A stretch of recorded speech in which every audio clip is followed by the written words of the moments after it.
Hello, Radhe Radhe. তো সবাই কেমন আছো? আশা করছি খুব ভালো আছো। আজকে আমি আবার একটা নতুন ভিডিও নিয়ে চলে এসেছি, মানে মিনি ব্লগ। মানে মানুষের কতটা পোড়া কপাল হলে সাত সকালবেলা উঠে দেখে দুধ নেই, দুধ এনে তারপর চা করে সে খায়। মানে হ্যাঁ, এখন আমি দুধই আনতে গেছিলাম, দুধ টুধ এনে চা করে খাচ্ছি। আজকে আবার মা নেই। মানে সে যে কী বিরক্তকর লাগছে সকাল থেকে উঠে, আমি মানে বলে বোঝাতে পারবো না।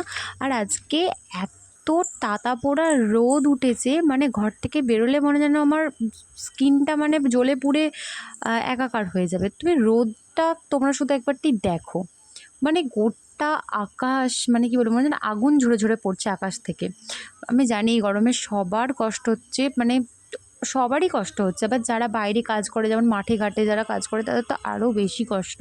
সে আমি বুঝি, আমি জানি। তারপর ভাবলাম একটু এগিয়ে আসি, কারণ আমাদের এখানটা না এতটাই সবুজ, মানে এতটা সুন্দর দেখতে লাগছিল। আমি ভাবলাম তোমাদেরকে ভিউটা একটুখানি শেয়ার করি।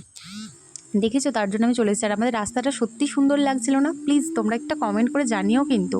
তারপর সন্ধ্যেবেলা আমি বসেছিলাম মেহেন্দি এবং কলকার সব কিছু কাজ নিয়ে, কারণ এই কাজগুলো আমাকে করতে হতো। তার পরের দিন আমার ক্লাস ছিল দুটোরই, তাই একটু ম্যাগি করে নিয়েছিলাম। ম্যাগি খেতে খেতে চলো সব টাস্কগুলো করে নিই। তো বাই, আসছে আবার একটা নতুন ভিডিও নিয়ে।